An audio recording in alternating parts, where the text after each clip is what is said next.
in this lecture we will get to know about the topic maxima and minima. As the term sounds, maxima मतलब maximum, minima मतलब minimum. तो हमारे पास मान लो दो functions हैं, दो हमारे पास कोई भी क्वांटिटीज हैं y और x, and as you know कि कोई भी क्वांटिटी अगर दूसरे क्वांटिटी पे डिपेंड करता है तो हम उसका rate of change with respect to the given quantity पता कर सकते हैं। जैसे मान लो हमारे पास दो क्वांटिटीज है y एंड x, और y x पे डिपेंड करता है somehow, कैसे भी डिपेंड करता है, y is a function of x। ये चलो हम लिख लेते हैं y is a function of x। अब ये y is equals to x square भी हो सकता है, y is equals to sin x भी हो सकता है, y is equals to e to the power x भी हो सकता है, कुछ भी हो सकता है। ये सब हमने लास्ट वीडियो में बहुत सारे एग्जांपल्स इसका लेके देखा था, रूल्स भी सीखा था डिफरेंशिएशन का। खैर, तो मैक्सिमा मिनिमा क्या है ये समझते हैं। मान लो हमारे पास ये एक ग्राफ हम बना लेते हैं, y वर्सेस x ग्राफ बना लेते हैं, इधर x इधर y। तो y वर्सेस x ग्राफ हमने बनाया, इसमें मान लो ऐसा एक कर्व है हमारे पास, एक कर्व हमने लिया। अब इस कर्व में हमसे मान लो बोला गया कि y का वैल्यू मैक्सिमम कहां पे है, y का वैल्यू मैक्सिमम कहां पे है बच्चों, देखो तो क्लियरली तुम्हें दिख रहा होगा, इस पॉइंट पे y का वैल्यू मैक्सिमम है। इससे ज्यादा ऊपर गया है क्या, ये जो हमारा कर्व है इससे ऊपर गया है क्या, नहीं। मतलब y का वैल्यू मैक्सिमम कहां पे है, इस जगह पे, इस जगह पे हमारा y का वैल्यू मैक्सिमम है इस पॉइंट पे, इससे ऊपर गया ही नहीं है कर्व, तो y का वैल्यू मैक्सिमम यहां पे है। तो हम क्या करते हैं, हमने देख लिया कि ये पॉइंट कौन सा पॉइंट है, चलो यहां से हमने परपेंडिकुलर ड्रॉ किया तो हमें इसका x कोऑर्डिनेट पता चल जाएगा इस पॉइंट का। मान लो इसका x कोऑर्डिनेट है, कुछ भी है, x equals to x1, x coordinate है इसका x1, x का वैल्यू हम ले रहे हैं, मतलब on x axis x coordinate इसका क्या है x1, तो ये रहा हमारा मैक्सिमम। तो मैक्सिमम y का वैल्यू मैक्सिमम कहां पे है, x इक्वल्स टू x1 पे, मतलब यहां x कोऑर्डिनेट क्या है x1। वैसे ही y का वैल्यू मिनिमम कब है, जरा देखो तो, y का वैल्यू मिनिमम यहां पे, इससे नीचे नहीं गया हमारा कर्व, मतलब y का वैल्यू इससे कम नहीं हो सकता, इससे मिनिमम नहीं हो सकता है। तो y का वैल्यू मिनिमम कहां पे है, मान लो यहां से भी हमने परपेंडिकुलर ड्रॉप किया x एक्सिस पे, मान लो यहां पे ये x का कोऑर्डिनेट, x कोऑर्डिनेट यहां पे x2 है, तो x यहां पे क्या हो गया x2। वेरी सिंपल, यहां x इक्वल्स टू x1 लिखा मतलब x कोऑर्डिनेट x1 है, x इक्वल्स टू x2 लिखा और x इक्वल्स टू x1 लिखा, मतलब यहां पे x कोऑर्डिनेट x1, यहां x coordinate x2, that's it. अब मान लो हमसे पूछा गया कि तुम बताओ कि dy by dx at x equals to x1 क्या है। अब तुम्हें ये dy by dx का मतलब तो बहुत अच्छे से पता चल गया होगा, derivative of y with respect to x, किस जगह पे, या rate of change of y with respect to x, किस जगह पे, किस पर्टिकुलर x पे, x1। x equals to x1 पे dy by dx पता करो, तो हम इसके लिए क्या करते थे, स्लोप फाइंड करते थे, किसका, इस पर्टिकुलर पॉइंट से, मतलब ये जो पॉइंट x1 गिवन है x इक्वल्स टू x1, यहां से हम एक टेंजेंट ड्रॉ करते थे। तो हमने इस particular point x equals to x1 से टेंजेंट ड्रॉ कर लिया, और इस टेंजेंट का अगर स्लोप हम फाइंड कर लें, इस टेंजेंट का अगर हम स्लोप फाइंड कर ले तो हमें dy by dx का वैल्यू पता चल जाएगा। लिख देता हूं मैं यहां पे, ये फाइंड करने के लिए हम क्या करेंगे, we find the slope of tangent to the point, किस पॉइंट से टेंजेंट ड्रॉ किया है, x इक्वल्स टू x1। तो इससे हमारा dy by dx यहां पे पता चल गया। और तुम्हें दिख रहा है एक चीज क्लियरली कि यहां पे ये टेंजेंट जो हमने ड्रॉ किया है तो x एक्सिस के पैरेलल है, तो x एक्सिस के पैरेलल है, इसका क्या मतलब, ये x एक्सिस के साथ कुछ भी एंगल नहीं बना रहा है, इसका ये टेंजेंट का एंगल x एक्सिस के साथ 0 है। तो तुम स्लोप फाइंड करने के लिए क्या करते हो, मैं लिख देता हूं, dy by dx at x equals to x1 क्या है, dy by dx at x equals to x1, मतलब ये हमारा मैक्सिमा है, ये हमारा मैक्सिमम है, तो हम इसे ऐसा भी लिख सकते हैं dy by dx at maximum। Confuse होने की कोई जरूरत नहीं है, dy by dx at x equals to x1 इस पॉइंट पे फाइंड कर रहे हैं ना, और ये पॉइंट क्या है, मैक्सिमम है, जहां पे y का वैल्यू मैक्सिमम है, तो हम इसके जगह ये भी लिख सकते हैं dy by dx at maximum। इसके लिए क्या फाइंड किया, स्लोप फाइंड किया, किसका, इस टेंजेंट का, और इस टेंजेंट का स्लोप क्या होगा, tan थीटा। तो ये थीटा क्या है, x एक्सिस के साथ ये कितना एंगल बना रहा है, 0, तो tan 0 क्या होता है, 0। अब आगे बढ़ते हैं, यहां पे मान लो तुमसे बोला कि dy by dx at minimum क्या होगा, चलो यहां भी लिख लेते हैं dy by dx at minimum. तो मिनिमम लिखो या फिर इसकी जगह क्या लिख सकते हो, मैं ब्रैकेट में लिख देता हूं eight x equals to x2। बिल्कुल सिंपल है बच्चों, x इक्वल्स टू x2 मतलब ये x कोऑर्डिनेट जहां पे x2 है वहां पे y का वैल्यू मिनिमम है, तो हम ये भी लिख सकते हैं dy by dx at minimum या dy by dx at x equals to x2। तो इसके लिए भी हम वही काम करेंगे, इस point x equals to x2 से एक टेंजेंट ड्रॉ कर लिया, और ये टेंजेंट भी तुम्हें दिख रहा है कि ये टेंजेंट भी तो सर x एक्सिस के पैरेलल ही है, मतलब इस दोनों के बीच का एंगल भी 0। तो इसके लिए भी स्लोप क्या हुआ tan 0, इस स्लोप का भी क्या हो गया स्लोप tan 0 मतलब 0।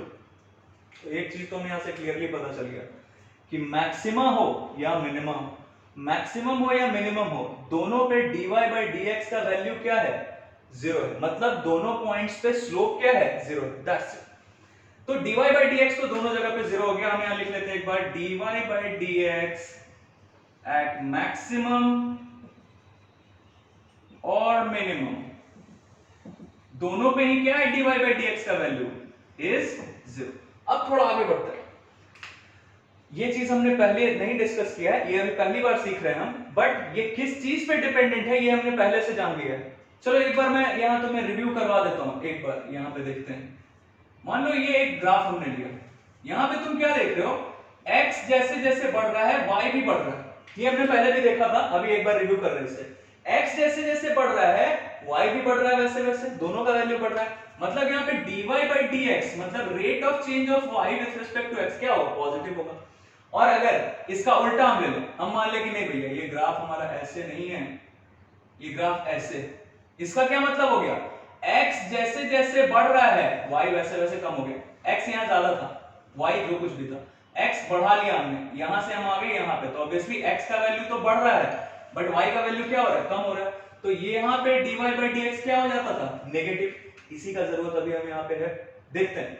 अब जरा देखो तो यहाँ पे dy by dx 0 है, अगर इसके जस्ट पहले मैक्सिमम के जस्ट पहले मान लो इस पॉइंट पे हमें फाइंड करना है स्लोप, मतलब इस पॉइंट पे हमें फाइंड करना है स्लोप का मतलब इस पॉइंट पे हमें फाइंड करना है dy by dx, थोड़ा इसे बैकवर्ड डायरेक्शन में ले लेते, क्या हो रहा है देखो तो, इस पॉइंट पे मैक्सिमम के जस्ट पहले एक पॉइंट हमें दे दिया गया और बोला कि इस पॉइंट पे फाइंड करो dy by dx, तो क्या करेंगे स्लोप फाइंड करेंगे, किसका, इस पॉइंट से जो टेंजेंट ड्रॉ किया उसका स्लोप फाइंड करेंगे, मान लो ये एंगल कुछ थीटा 1 है, तो इस लाइन का इस टेंजेंट का स्लोप फाइंड किया तो स्लोप क्या आएगा पॉजिटिव आएगा, क्योंकि तुम्हें दिख रहा है एंटी क्लॉकवाइज बन रहा है, तो एंटी क्लॉकवाइज बन रहा है एंगल मतलब इसका टेंजेंट का स्लोप हमारा क्या आएगा पॉजिटिव आएगा। बट यहां पे क्या था स्लोप, dy by dx का मतलब क्या स्लोप, यहां स्लोप 0 यहां स्लोप पॉजिटिव, इसके जस्ट बाद मान लो मैक्सिमम के जस्ट बाद यहां पे आते हैं, तो यहां पे के लिए क्या किया एक टेंजेंट यहां से ड्रॉ किया। अब तुम्हें क्लियरली दिख रहा होगा ये जो टेंजेंट हमने ड्रॉ किया यहां से, ये टेंजेंट इस पॉइंट से ड्रॉ किया मैक्सिमा के जस्ट बाद, मैक्सिमम के जस्ट बाद वाले पॉइंट से ड्रॉ किया, तो ये एंगल कैसा बना रहा है, ये मान लो थीटा 2 है, तो ये एंगल कैसे बन रहा है देखो तो क्लॉकवाइज, मतलब this time the slope will be negative, बिल्कुल आसान।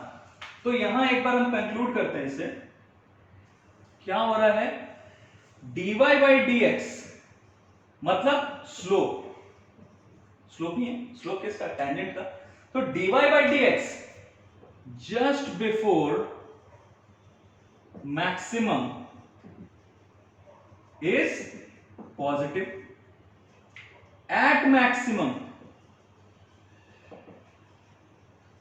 इट इज 0, मतलब at maximum dy by dx क्या है 0 अभी हमने देखा, एंड जस्ट आफ्टर मैक्सिमम किसी भी पॉइंट पे, जस्ट आफ्टर मैक्सिमम किसी भी पॉइंट पे ये क्या है अभी देखा हमने, इट इज नेगेटिव। क्यों नेगेटिव है भैया, क्योंकि ये एंगल कैसा बना रहा है क्लॉकवाइज डायरेक्शन में खुल रहा है, मतलब ये जो स्लोप आएगा, ये जो dy by dx आएगा ये नेगेटिव आएगा, बिल्कुल सिंपल। तो हम क्या देख रहे हैं यहाँ पे, पहले पॉजिटिव था फिर मैक्सिमा पे 0 हो गया और फिर उसके जस्ट बाद नेगेटिव हो गया, मतलब at maximum dy by dx क्या हो रहा है डिक्रीज हो रहा है, ध्यान देना बिल्कुल सिंपल है। एट मैक्सिमम क्या हो रहा है dy by dx पहले पॉजिटिव था फिर जीरो हो गया मैक्सिमम पे, और मैक्सिमम के जस्ट बाद नेगेटिव हो गया। मतलब जो ये हमारा पॉइंट है मैक्सिमा, जो मैक्सिमम पॉइंट है जहां पे y का वैल्यू मैक्सिमम है, वहां पे क्या हो रहा है, dy by dx का वैल्यू डिक्रीज हो रहा है। तो अब जरा इससे रिलेट करो, x का वैल्यू तुम बढ़ाते जा रहे हो, यहां जो भी x का वैल्यू था यहां, उससे ज्यादा x का वैल्यू यहां है, और उससे भी ज्यादा x का वैल्यू यहां है। मतलब x का वैल्यू जैसे जैसे बढ़ रहा है, dy by dx का वैल्यू वैसे वैसे डिक्रीज हो रहा है। पहले पॉजिटिव, फिर जीरो, फिर नेगेटिव। मतलब जैसे जैसे x का वैल्यू बढ़ रहा है, वैसे वैसे dy by dx का वैल्यू डिक्रीज होता जा रहा है। इससे हमने क्या समझा कि dy by dx का जो रेट ऑफ चेंज है वो नेगेटिव है। कोई कंफ्यूजन का जरूरत नहीं, यहां पे rate of change of y with respect to x negative हो रहा था, और यहां चेंज क्या हो रहा है, यहां dy by dx मतलब स्लोप का हम चेंज का डिस्कशन कर रहे हैं। तो हम यहां एक लाइन लिख ही लेते हैं, thus with increase, लिख देता हूं, with increase in x, मतलब x का वैल्यू जैसे जैसे बढ़ रहा है, the dy by dx मतलब the slope is decreasing। x का वैल्यू बढ़ रहा है और जो dy by dx का वैल्यू है, मतलब स्लोप जो है वो डिक्रीज होता जा रहा है। इसका मतलब क्या, हम ऐसा लिख सकते हैं क्या, the rate of change of dy by dx is negative। लिख सकते हैं क्या ऐसा, बिल्कुल लिख सकते हैं, क्योंकि तुम रिलेट कर लो यहां से, x बढ़ रहा है बट y डिक्रीज हो रहा है। तो यहां क्या हो रहा है, x बढ़ रहा है बट dy by dx का वैल्यू मतलब स्लोप का वैल्यू डिक्रीज होता जा रहा है, मतलब rate of change of dy by dx is negative. तो हम इसे ऐसा लिख सकते हैं क्या, रेट ऑफ चेंज ऑफ किसका हम ले रहे हैं, dy by dx। कंफ्यूजन का कोई जरूरत नहीं, पहले rate of change of y with respect to x देख रहे थे, अब क्या चेंज हो रहा है, अब स्लोप ही चेंज हो रहा है। तो स्लोप मतलब dy by dx चेंज हो रहा है, तो dy by dx का रेट ऑफ चेंज क्या है with respect to what, x। तो हम इसे क्या लिख सकते हैं, ये कैसा है, ये नेगेटिव है, मतलब rate of change of dy by dx with respect to x क्या है, नेगेटिव। नेगेटिव मतलब लेस देन जीरो। इसे हम और एक तरीके से क्या लिख सकते हैं, मैं यहां बता दे रहा हूं तुम्हें, इसे हम और ऐसे भी लिख सकते हैं, d2y by dx स्क्वायर। इसे हम ऐसे पढ़ते हैं, d2y मतलब सेकेंड डेरिवेटिव ऑफ y, इसे हम बोलते हैं सेकेंड डेरिवेटिव। सिर्फ dy by dx first derivative, या सिर्फ डेरिवेटिव भी बोल सकते हो। d2y by dx स्क्वायर बोला मतलब second derivative of y with respect to x। तो ये लेस देन जीरो दिख रहा है, मतलब ये नेगेटिव हो गया। तो अब जरा देखना मैक्सिमम के लिए कंडीशंस हमारा क्या क्या है, एक बार हम यहां कंक्लूड कर लेते हैं। मैक्सिमम के लिए हमारा कंडीशन क्या क्या है, एट मैक्सिमम, ये तुम्हारे न्यूमेरिकल्स में भी काम आएगा, यूज आएगा तुम्हारे, और थ्योरेटिकली भी अगर पूछ लिया गया तो तुम बता सकते हो। At maximum the conditions are, क्या क्या कंडीशंस है एक एक करके देख लेते हैं। कंडीशंस आर, सबसे पहले तो dy by dx जीरो होना चाहिए। dy by dx तो दोनों जगह जीरो है, कहां कहां, मैक्सिमम पे भी और मिनिमम पे भी, दोनों पे dy by dx का वैल्यू मतलब स्लोप दोनों जगह जीरो जीरो। दूसरा कंडीशन क्या, ये तो पहला हो गया, दूसरा क्या, ये तुमने यहां देख लिया, d2y by dx square is less than zero. That's बिल्कुल सिंपल, ये मैक्सिमम का कंडीशन हो गया। अब इसे तुम न्यूमेरिकल में भी अगर तुम्हारे काम आने वाला हो तो तुम इसे यूज कर सकते हो। थ्योरेटिकली भी पूछा कि क्या क्या कंडीशन है मैक्सिमम के लिए, तो ये बता सकते हो। अब हम आते हैं मिनिमा पे, मतलब मिनिमम पे आ जाते हैं। अब जरा ध्यान देना, ये जिसे नोट करना हो वो ये सब कुछ लिख सकता है, पॉज करके लिख सकता है, मैं फिर यहां मिटा रहा हूं। अब जरा देखते हैं, अब मिनिमम का कंडीशन क्या है देखते हैं। देखना तो जस्ट इसके पहले ये मिनिमा है, तो मिनिमम पे जो हमारा dy by dx है मतलब स्लोप है, वो तो जीरो है, ये हमने देख लिया। dy by dx मैक्सिमम हो या मिनिमम हो, दोनों पे जीरो, मतलब स्लोप दोनों पे जीरो। बट इसके जस्ट पहले यहां पे या यहां पे या यहां पे कहीं से भी तुम टेंजेंट ड्रॉ करोगे तो उसका स्लोप फाइंड करोगे तो कैसा होगा, नेगेटिव ही होगा। अब जैसे यहां पे हमने देखा तो ये इसी से समझते हैं, यहां पे स्लोप नेगेटिव था, मतलब dy by dx यहां पे नेगेटिव था, और यहां पे dy by dx जीरो है, मतलब यहां पे स्लोप जीरो और यहां पे स्लोप नेगेटिव था, मतलब क्या हो रहा है, बढ़ता जा रहा है dy by dx। अब ध्यान देना, x जैसे जैसे बढ़ रहा है और y भी बढ़ रहा है तो dy by dx मतलब rate of change of y with respect to x positive होता है। तो हम यहां क्या देख रहे हैं, लिख देता हूं एक line, before minimum dy by dx क्या था, is negative and at before minimum क्या था, dy by dx नेगेटिव था, ये हमने देख लिया। एंड एट मिनिमम क्या है, ये एट मिनिमम तो जीरो है and at minimum dy by dx is zero. तो जरा ध्यान दो, तो नेगेटिव से जीरो हो गया मतलब बढ़ रहा है dy by dx का वैल्यू और x का वैल्यू भी बढ़ रहा है। ध्यान देना, यहां पे जो भी है x का वैल्यू उससे ज्यादा x का वैल्यू कहां पे, यहां पे, मतलब x का वैल्यू जैसे जैसे बढ़ रहा है, यहां से x का वैल्यू यहां पे आ गया, x का वैल्यू बढ़ रहा है, right hand side right direction में x का वैल्यू बढ़ रहा है। तो x जैसे जैसे बढ़ रहा है dy by dx का भी वैल्यू वैसे वैसे बढ़ रहा है, मतलब नेगेटिव से जीरो हो गया मतलब बढ़ रहा है। मैं लिख देता हूं with increase in x dy by dx increases मतलब स्लोप बढ़ रहा है, यहां ब्रैकेट में लिख ही लेते हैं, dy by dx बढ़ रहा है मतलब स्लोप बढ़ रहा है, स्लोप इंक्रीजेस। तो दोनों बढ़ रहे हैं मतलब x के बढ़ने से dy by dx भी बढ़ रहा है, स्लोप भी बढ़ रहा है, इसका मतलब rate of change of dy by dx लिख देता हूं, rate of change of dy by dx क्या है, पॉजिटिव है। और किसके रेस्पेक्ट में बढ़ रहा है, बिल्कुल सिंपल, x के रेस्पेक्ट में बढ़ रहा है, x जैसे जैसे बढ़ रहा है dy by dx का भी वैल्यू बढ़ रहा है, नेगेटिव से जीरो हो गया फिर पॉजिटिव भी हो जाएगा आगे चलेंगे तो क्या देखा हमने कि rate of change of dy by dx is positive. इसे हम क्या लिख सकते हैं, rate of change of dy by dx।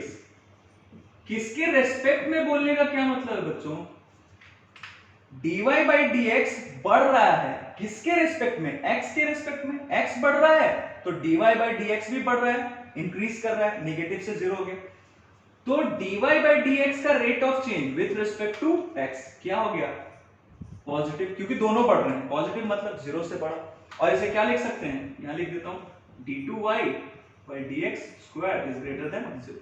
और ये तुम्हें पता है second derivative of y with respect to x is greater than 0। तो ये हमारा मिनिमा का कंडीशन हो गया। मिनिमा का कंडीशन क्या, मैक्सिमा और मिनिमा दोनों पे dy by dx तो दोनों पे ही जीरो, तो ये कॉमन हो गया दोनों में कंडीशन, दोनों में कॉमन कंडीशन ये हो गया। और डिफरेंस कहां आ गया, ये d2y by dx स्क्वायर में, अगर मैक्सिमम है तो d2y by dx square less than 0 मतलब नेगेटिव, और अगर मिनिमम है तो d2y by dx square positive. That's तो it was all about maxima and minima. I hope कि ये कंफ्यूजन क्रिएट कर सकता था, बट अब जब हमने एक एक चीज इसके बारे में सीख लिया तो ये तुम्हें दिख रहा होगा कितना आसान है। अब ये हमारे पास एक बहुत अच्छा सा न्यूमेरिकल है जिसके हेल्प से हमारा जो अभी हमने मैक्सिमा मिनिमा का कॉन्सेप्ट डेवलप किया वो और भी अच्छा हो जाएगा। देखते हैं क्या है, h is equal to ut minus half gt square, ये सबको पता है, मोशन अगेंस्ट ग्रेविटी है। तो मान लो हमने एक बॉल लिया, उसको इनिशियल वेलोसिटी u से ऊपर के डायरेक्शन में फेंका, तो उसका हाइट चेंज होता जाएगा, जैसे जैसे टाइम बीत रहा है वैसे वैसे इसका हाइट भी बढ़ता जा रहा है, तो एक फाइनली एक मैक्सिमम हाइट तक ही जाएगा और फिर उसके बाद नीचे आने लगेगा। तो हमें इसमें फाइंड करने क्या बोला जा रहा है, find the time taken in reaching maximum height. अब तुम्हें यहां दिख रहा है कि h डिपेंड किस पे कर रहा है, t पे, टाइम पे, क्योंकि u मतलब इनिशियल वेलोसिटी अगर हमने उसको 10 मीटर पर सेकंड के स्पीड से फेंका तो वेलोसिटी धीरे धीरे कम तो होता जाएगा, फाइनली जीरो हो जाएगा मैक्सिमम हाइट पे जाके, बट इनिशियल वेलोसिटी का जो हमारा वैल्यू है 10 मीटर पर सेकंड वो बदल सकता है क्या, नहीं, वो कांस्टेंट है।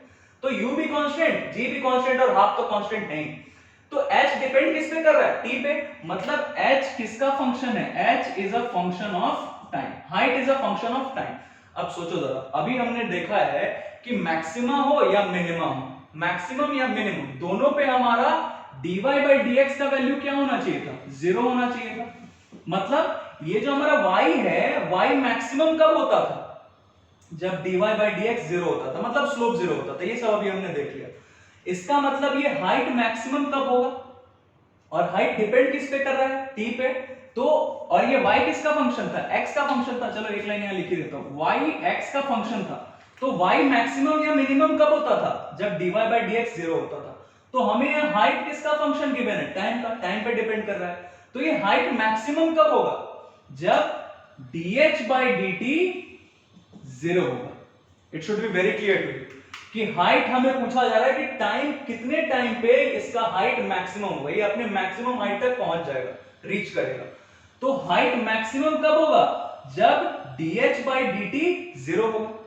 तो dh by dt 0 से अगर हम इक्वेट कर दे तो हमारा काम हो जाएगा, हमें टाइम पता चल जाएगा कि किस टाइम पे ये बॉडी, ये बॉल अपने मैक्सिमम हाइट पे है। तो पहले dh by dt तो फाइंड कर लेते हैं। क्या करेंगे इसके लिए? dh by dt फाइंड करना है हमें।